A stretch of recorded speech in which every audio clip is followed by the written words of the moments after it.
So that's why we can't be getting daytime drunk anymore and accidentally sending important plot details that we want to keep to ourselves about the Robert Pattinson Batman project out to our whole neighborhood, okay? Now, does anyone have any ideas on any great Batman projects that we have coming up that fans will love? Well, if we really wanted to use Michael Keaton again, we could have him come on as sort of a guide to a Batgirl Barbara Gordon character after she becomes a Batgirl, have him kind of show her a few things. Or we could finally do a real Batman Beyond story where an older Bruce Wayne trains a young Terry McGinnis and helps him as the new Batman of the future. That would be cool. Batgirl and a Batman Beyond project? So you'd want to have Michael Keaton be like a mentor to a Barbara Gordon, and then we could have another movie where he's an older mentor to like a Terry McGinnis? Wow. How about we make Michael Keaton be a mentor to a Batman Beyond, but we make Barbara Gordon the Terry McGinnis character? I need a new job. Hello and welcome to the Tyler G Show. I'm Tyler G of Batman Figs on Instagram. We took a week off from the last week due to 4th of July, and also it was my birthday on Sunday. I turned 31, which surprisingly was a lot harder to accept than 30, which, you know, never mind me talking about how I'm getting 1 year closer to my ultimate dirt nap. We got plastic to talk about. So, before I get into that, let's go thank the sponsors first. So, thank you to Soap Studios, who, if you don't know, they have a big set of 2 figures coming out, not together, but they're coming out around the same time. They're Dark Knight Trilogy Batman, where it's his upgraded suit from the Dark Knight and Dark Knight Rises, and a Catwoman. And they have a special black light feature, which certain things will light up on them, or gadgets. On Batman, it's his lenses. So it looks awesome. Hopefully I'll be getting some samples soon. I can take some pics and show you guys, let you know what I think. Then we got Zavvi, Z-A-V-V-I. And all of these, by the way, I'll have links below in the description box. And Zavvi is currently having a summer sale where they have a lot of their items, which they have a ton of different things. They have DVDs, action figures, clothes, video games, posters, a bunch of different kinds of collectibles. And they have a pretty good sale going on where it's a pretty good discount. And if you use my code Tyler20 for the clothes, you'll get an additional 20% off. And if you use code Tyler10, you'll get an additional 10% off store-wide. So make sure you take advantage of that, and also make sure you take advantage of SKILLSHARE. I have a link below where you get 2 free months of SKILLSHARE, and this thing is a great tool to take advantage of. I know I did when I got my little free trial with them, and I was able to use videos to look up more about photography, lighting, visual storytelling, and that sort of stuff, because that's what interests me. But they have a bunch of they have videos on learning anything you could ever possibly think of. And it's taught by usually someone that's an expert on the subject. You just have to make sure that you remind yourself to quit after 2 months if you don't want to get charged. So just set a reminder, or use an app, that sort of thing. If you don't enjoy it, that is. Bigbadtoystore, where you can make sure that you find and obtain action figures without having to go outside, without having to spend money on gas, without having to risk getting a deadly plague. And not only that, but you could pre-order and make sure you get the item without having to worry about, scalpers getting there first at Walmart at 6 in the morning, that sort of thing. So, also, Diorama Prints. I've talked about them the last 2 or 3 episodes. Last episode I mentioned that they are now live. Their store is now officially open, and they have 5 sets right now available. I've shown you all 5. You can check out my Instagram, link below, and check out every single one of those. I know there's a Arkham Asylum style looking thing, which is a padded cell. There's a Vegas hotel room. There's an armory, which is awesome. There is, crap, now I'm blanking. There's like an alien Roswell type thing, and there's a castle, which I actually used the castle for Perchance the Dream, the episode I did today on my Instagram. But now we're going to get into toy news. So thank you to all the sponsors. Thank you for listening to that if you stayed through. If you're not here, you're not hearing this anyway. So the new toy news, one that was just freshly dropped before I actually started recording this, is the amazing Yamaguchi Revoltech cable. A lot of different brands and companies have tried doing a comic style cable, and none have really succeeded in the look that he actually, the exaggerated Rob Liefeld drawn look from the 90s comics. But this actually looks exactly like it does in comics. He has a gun that's like, I think bigger than the action figure. So that is awesome. I would highly check it out I would especially check it out if you're an X-Men fan, especially a 90s X-Men fan, which if you're watching this, it's a good bet that you are, especially from the 90s. Then we also have, I'm looking at Bigbadtoystore's front page, by the way, if you're wondering where this is. They also, is it Hasbro? I think, yeah, Hasbro's doing the Mighty Morphin Power Rangers cosplay style wearable helmet, which if you're a cosplayer, I'm like, man, if you've been doing this for a long time, you're like, holy crap, I used to have to just spend hours making a helmet. Now they're just putting them out there for us. So it's a good time to be a cosplayer if you are into that. What else do I have on my notes for new stuff? Okay, White Knight, Batman, and Joker are being seen more. I'm actually starting to see a lot of photography for those two. I haven't seen them at my Walmart or Target. Where I live, I haven't seen much of anything unless it's Star Wars, which I don't collect. Walmart exclusive Casey and Disguised Ralph from NECA Toys in the TMNT movie from, I believe, 90. They also have, on Bigbadtoystore, they have these things that they're brand new, and they're called, well, I don't know if they've ever been out before, but they're brand new on their page right now. They have micro action figures, which are supposed to be the world's smallest action figures.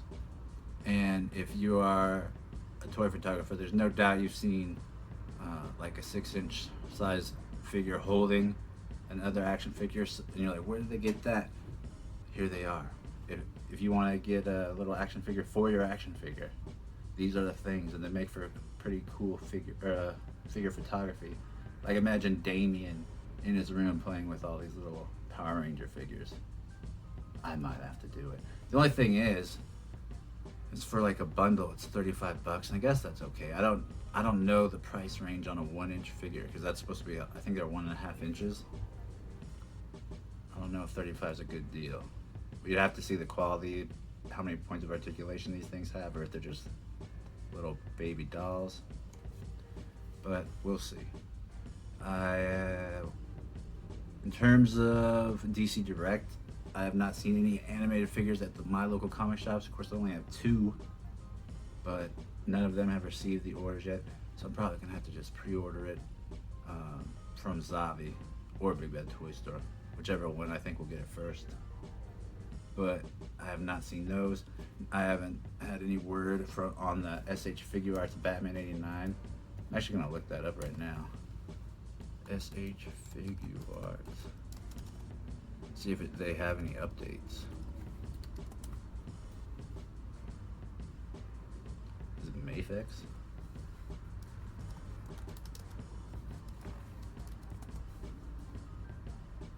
No, it's Figure Arts.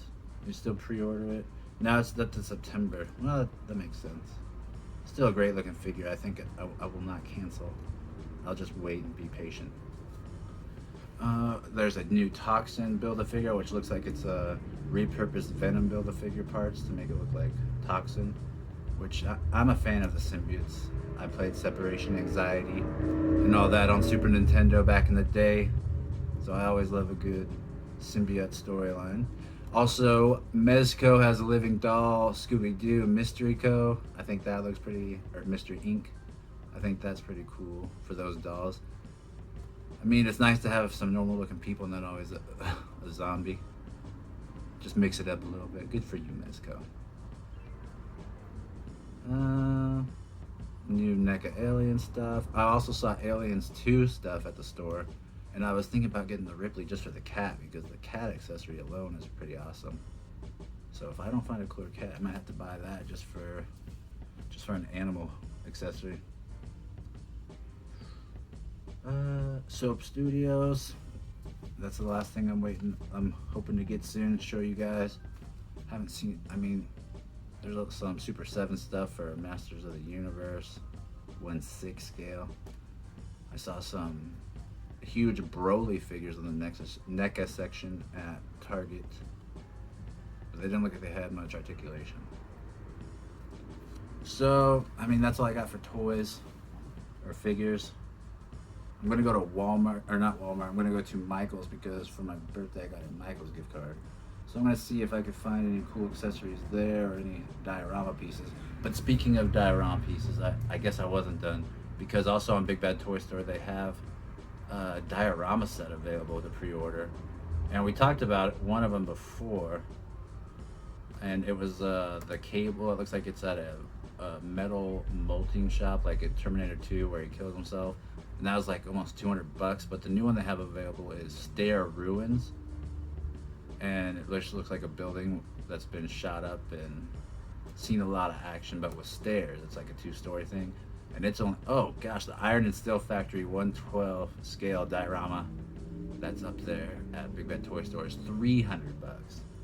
And then from the same company, 12 World, they have a Ruins of Building 1/12 scale diorama that has a little stairway, and it looks pretty awesome, and it's only $85. So I mean, that's a drastic change in price from almost $100 to $300.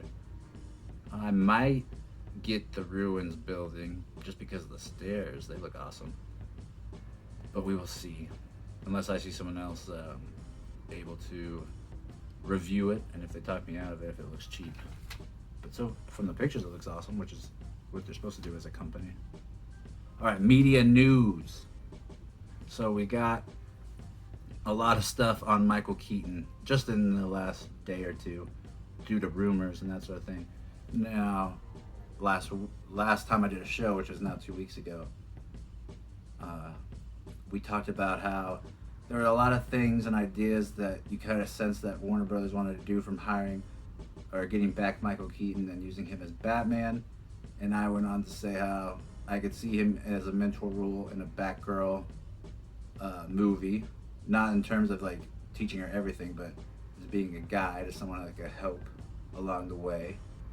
And I said I could see them doing a Batman Beyond movie with a female. And then I was like, I could see them doing that, and I could also see a lot of people being pissed off. And just yesterday, I saw that article was up talking about how Warner Brothers is thinking about taking Batgirl and the Barbara Gordon character, as that's what Batgirl is, as far as we know, and using her as the Terry character in a Batman Beyond movie, with actually giving her the Batman Beyond suit, and using, and what, as you can see executives saying too in a board meeting, like almost like an Iron Man, or how Rescue was used in Endgame. And he also pointed out that a lot of people were upset about that, because it kind of disrespects both characters. Because even in Batman animated series, Batgirl didn't get training from Batman. She made her own suit. She took her own initiative. She made herself a crime fighter.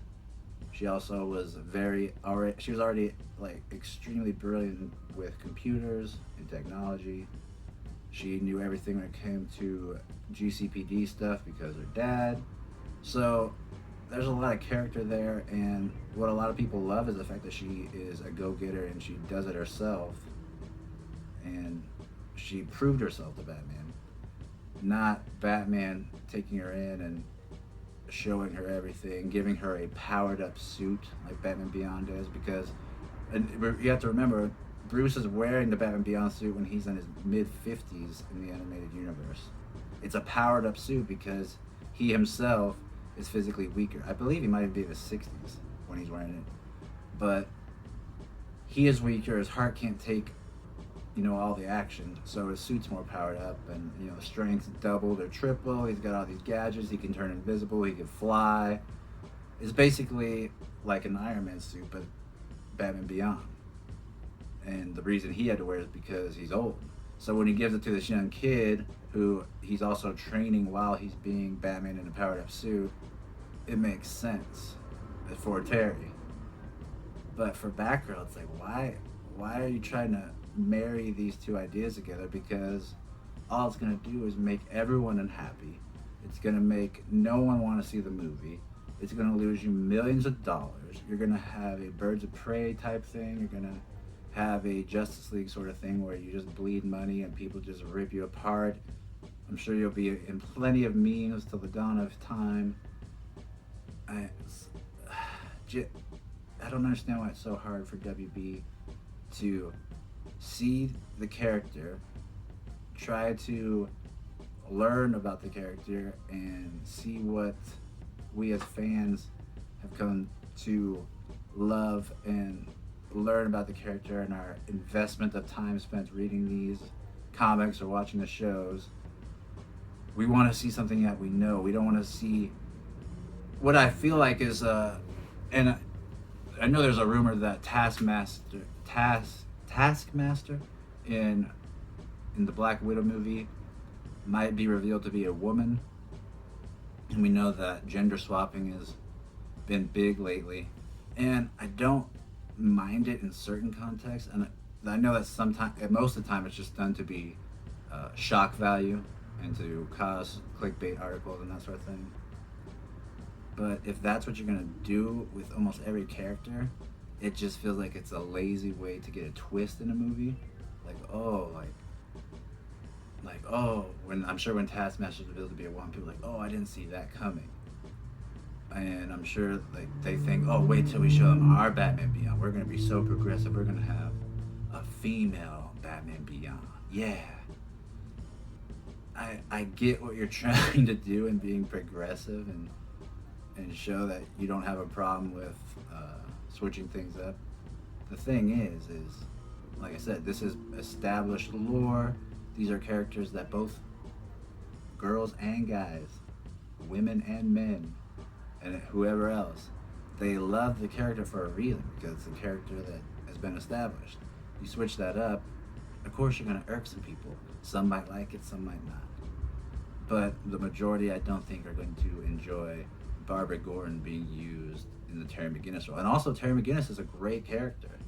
And a lot of people, I've seen a lot of things where they say that he could be part Asian, or they always thought that on the DCAU he was half Asian. You could use a half Asian or a full Asian Terry McGinnis. That's progressive. Why does it always got to be a gender swap? Why can't we get an Asian Terry McGinnis? Or a half Asian, or just something. You can find different ways to be progressive and show that you're not against changing of the times without being lazy and just gender swapping. Because I think most people see through that. But I don't know. Who am I to talk? I don't get paid millions. After that,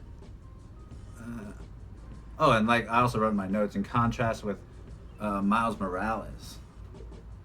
You see Miles Morales initially, I know that they were thinking of just using him as a side character, or also a playable character in the new Spider-Man video game, but they just recently got announced that he gets his own video game, because they saw that the people in general love this character, and they want him to get his due respect. They don't want him to have to just be, shoehorned into the, Peter Parker Spider-Man universe and just be a side character.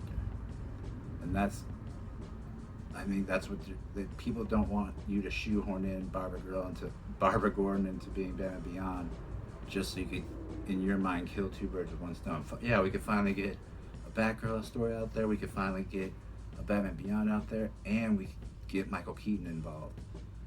That just, it's just too much. It's too much. Be respectful to the history of the character.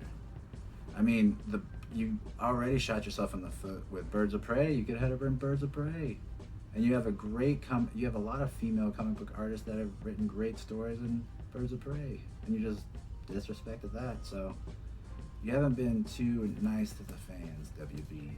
But speaking of being nice, Josh Whedon, confirmed creep and abuser, where we're hearing more and more things out of Ray Fisher Cyborg, and just in general, and from people that were on set, that that even the stunt double for Gal Gadot didn't want to do Flash on her breast, and that's a sucky joke. Even it's like not even funny.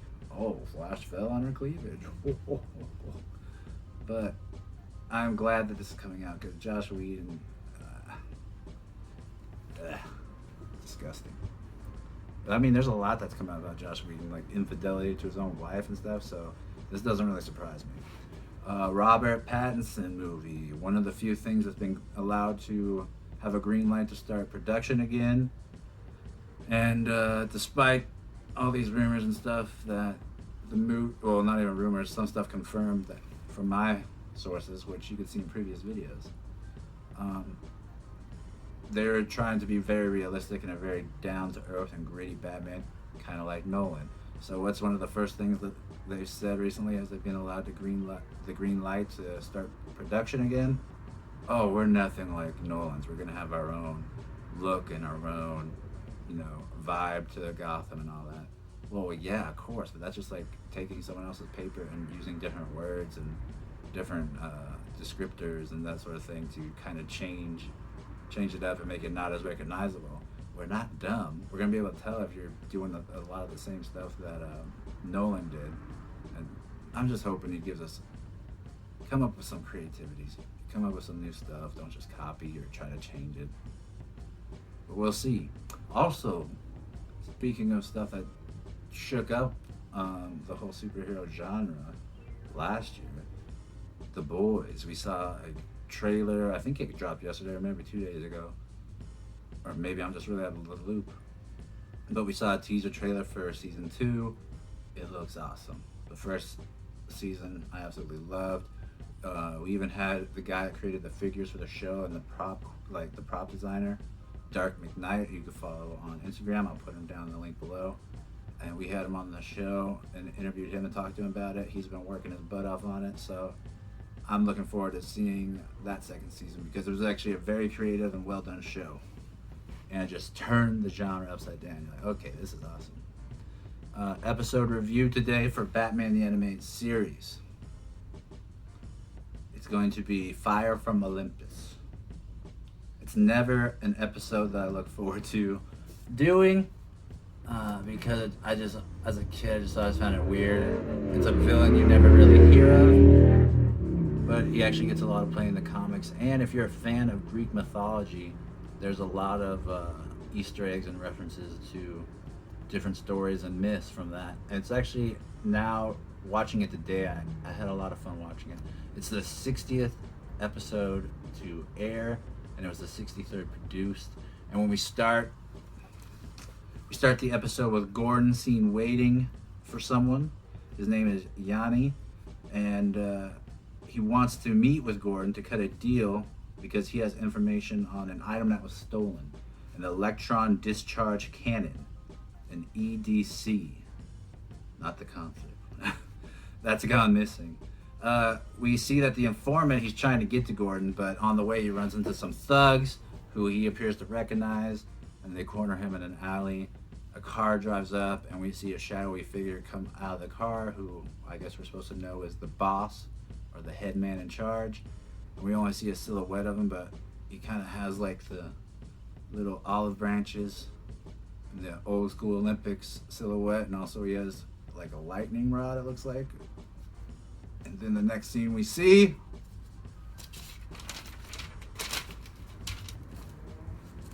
hold on. Show figure. Then we go to the top of a building where we basically get exposition from Cleo, who we learn is Maxie Zeus's assistant.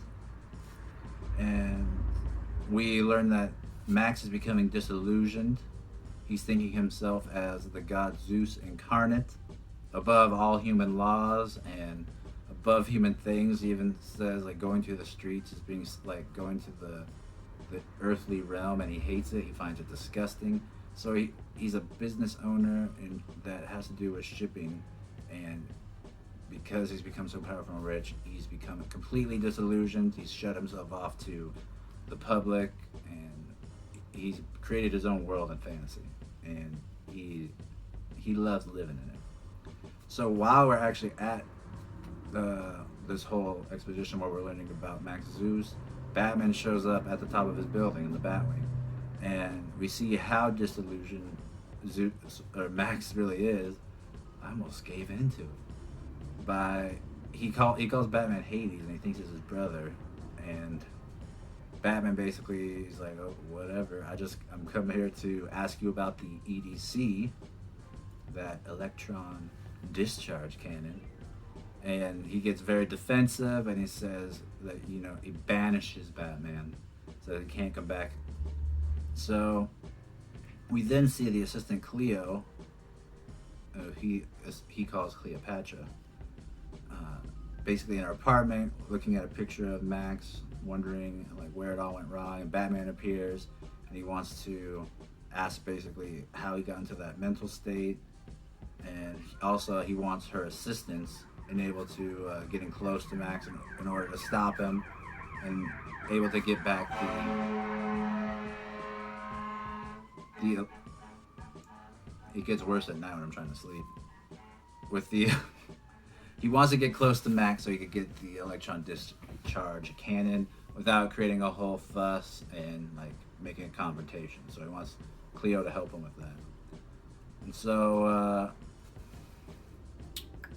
they head there, and we see that Max is paranoid because he's at the top of his building and he sees the classic GCPD police blimp.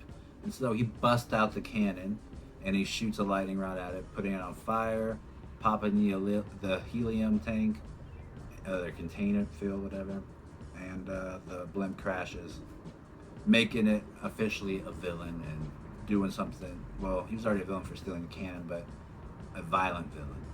So Cleo comes out trying to like say, what are you doing? That's the cops. And even his assistants are like, come on, Max, that's the cops. Now you're getting us all in trouble. She tries to get him to stop, and Max kind of pretends like he's snapping out of his disillusionment, but all he does is put Candace at the very front of the EDC, or the discharge cannon, so that the next time he fires it, she's just going to explode. And then he also turns on his security cameras and sees Batman, and he says, Hades, you can't fly up here, so you crawl to me from the dirt. It's hilarious hearing how off this guy is. But Batman eventually gets up there, and there's a bit of hubbub. They fight. Zeus tries to land a few things, he doesn't, but the normal action stuff. And Batman eventually knocks him out, gets everything taken care of, and we see Zeus being taken to Arkham, which he actually loves because he sees the other villains there. We see that he sees Two-Face, Poison Ivy, and Joker. And as he looks at them, he thinks that he's like at Mount Olympus, and he's seeing the other gods. He calls Two-Face Janus, which is known to be a two-faced god, beginnings and endings. He equates Joker to Hermes, the trickster god, and he equates Poison Ivy to Demeter, the goddess of fertility and good times. And she actually used that in, I believe, Eternal Youth. She used that, the Dr. Demeter alias. So Poison Ivy liked using that already. So it was very smart of him to use that. Zeus is well schooled in Greek mythology. Okay. Now we got the figure of the week. No how-to this week because I couldn't really think of anything. But if you guys have anything that you want to know, feel free to ask me. and I'll do it next time on the show. However, we have a fig review this week, and it's not the normal animated series, but because they took such a long time in between releases, I remember I was looking for any sort of animated action figure, and I actually came across one that ever since when I first bought it, I think it was $40, and I don't think too many people were aware of it, but after buying and looking at it now, the price has gone up significantly, and I think it's well worth it. It was a good line, and this is a crown jewel figure from that line, and it's a Total Heroes Batman Beyond figure, since we were talking about Batman Beyond. Now, this is one of the heads you get with them. You get this beautifully sculpted, unmasked, like sagging mask that he could grip, so it looks like he actually took it off, and it looks like it's obeying the laws of physics.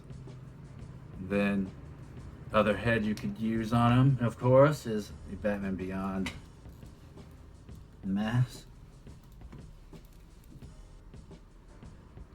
And then we got another great head, third head sculpt of Terry McGinnis, who we'd love to see in a live action film as Batman Beyond.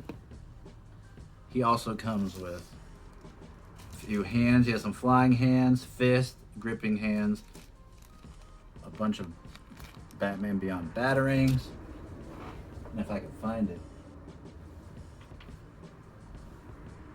the son of Adam, so a different version of Adam. So you get a lot for your dollar. At least you did for when I got it. But now the price has gone up significantly, so you're gonna have to do some scouring to either find a good loose fig or someone that will cut a deal with you. But I give this figure a 10, just for the amount of creative ideas I was able to get for this figure. Some of my most liked picks have come from ideas and concepts that I've been able to come up with, just these different head sculpts and that sort of thing, and the different scenes I've been able to reenact from the first 2 episodes, which I believe was Rebirth Part 1 and 2, which I saw on a Friday night while being babysat. Still remember that night. It was a great one. It's a great figure, great show, of course, Batman Beyond. I really do hope that if WB plans to make a movie of it, that they try to understand what it is that the fans love about it and try their best to portray that, and not just try to pander. They don't just try to pander to PC culture and that sort of thing, but they just worry about making a good film. Like The Joker. That was a great film. It's going to be timeless, and that movie is what you call cinema. We would love to see that again. However, that's all I got for Tyler G Show number. Oh wait, no. I got one more thing, because we had a drawing. I told you I was going to do a drawing, and I got the winner of the first print, because if you guys tag me in any fan art for a whole month, at the end of the month I draw a name and I send them a free print. So this week, or this month's winner, is Mezcoholic. So I'll be contacting you and getting your information. If you even want a print, you can tell me F you, get lost. However, if you do want a print, I'll be sending you one. And if you guys want a print, make sure you tag me in fan art for this next month. The drawing will be the last week when I do the show of this month in July, before August. All right? I'll talk to you soon.